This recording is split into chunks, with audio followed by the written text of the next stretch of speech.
covered the world, devastation, mass shootings, protests. For over 10 years I did this job, and even to this day, I've interviewed over 5,000 people, including the president, the Pope, and just all of these people overcoming, because as a reporter, they never send you out to cover good news. I always say that I meet people on the worst day of their lives, when they've lost their home or a loved one. So I just started asking myself, what am I learning from all of these interviews? And I poured all of that into the authentic leadership formula. This is a very simple 5-step formula to live confidently, to thrive amid change, and to achieve the success you deserve. And we're gonna start working on it together right now. Identifying these elements, your uniqueness, your vulnerability, your story, your values, and multiplied by your network. So we kick it off with the first step, which is identifying your uniqueness. How did this happen for me? So I came to this country on a scholarship. That's how unlikely my story would have been somewhere else. And I got a scholarship to an Ivy League school. And I was like, baby, I'm done.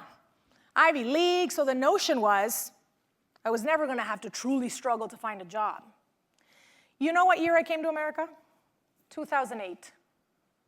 Yeah, we all remember what happened in 2008. I came to a new country during the worst recession since the Great Depression. And it happened to all of you probably. The scarier the scenario, the more you shrink, you act out of fear, and then you start copying other people, right? Because you're afraid to stand out, to take any risks. That's exactly what I did. I was copying other news reporters and how they looked and what they wore and the kinds of stories that they covered. So my first news reports were crap. I wasn't standing out. I was shrinking. I actually got fired from my first job in journalism out of school. So one of my early mentors came to me and she said, Mariana, I'm just looking at your stuff and it's not even you. Why are you hiding, covering all these things about yourself? And she challenged me to make a list of all these things about myself that I was hiding. My list looked a little something like this. I was born somewhere different. I didn't know anybody in American broadcasting that was from Venezuela. The fact that English is not my first language, I have a slight accent, and this is an industry that strives for perfect enunciation, right? And then finally, I have an uncommon name. My full name is Mariana del Carmen Atencio Cervoni. Do you want to repeat that back to me? No, ma'am, he says. Yeah, that's literally what it says in my driver's license. So I went to this mentor and I said, what am I supposed to do with this? I can't change any of this. This is part of my identity.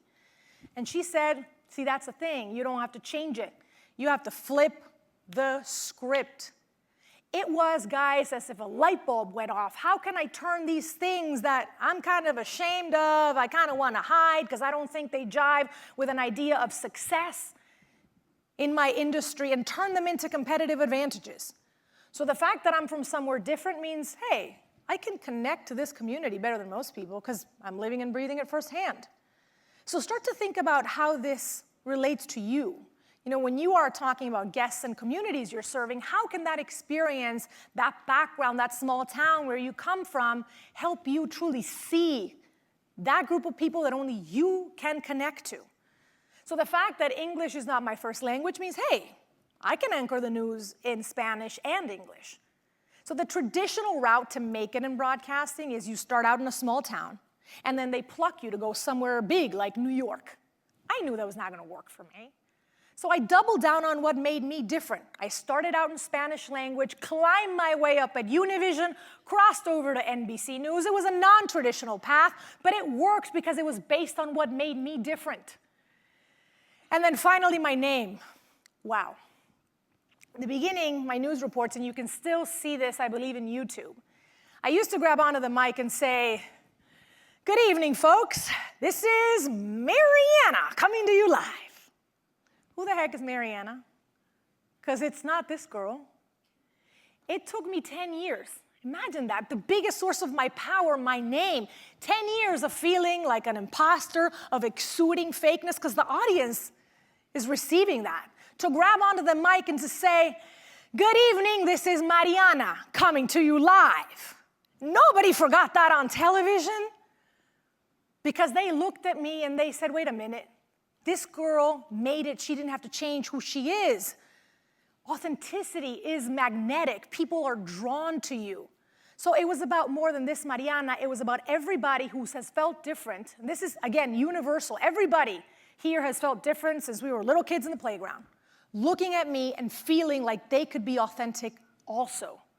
And that's what you're going to do when you go back to the dealership as the authentic leaders you are. You're going to create openness and a culture of openness for people to take the masks off and to be themselves.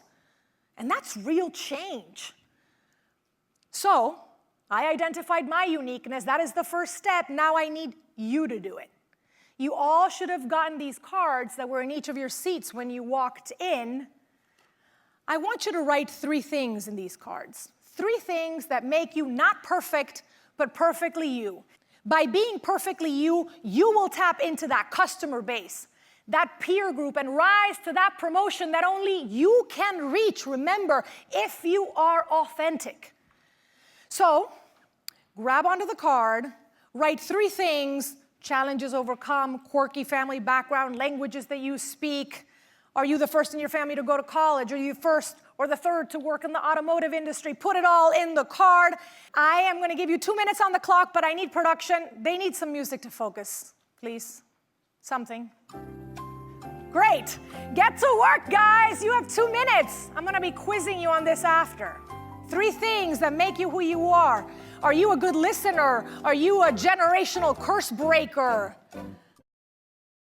I want you to look at these cards.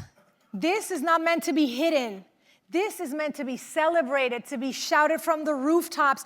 When you leave today, take this card. If I see any of these cards on your tables, I'm going to get very mad, because that is like tossing your uniqueness to the floor. Take this to the dealership. Put it on the cork in your office. Bring it to the dinner table. Create confidence around it on your LinkedIn. You know, I actually did this with the team in Sawgrass. And again, it is so simple. But if you do this during a breakout session, a lunch session, you will learn so much about each other. Again, this is the most exceptional gift you have to offer the world, and it is the first step of your authentic leadership formula.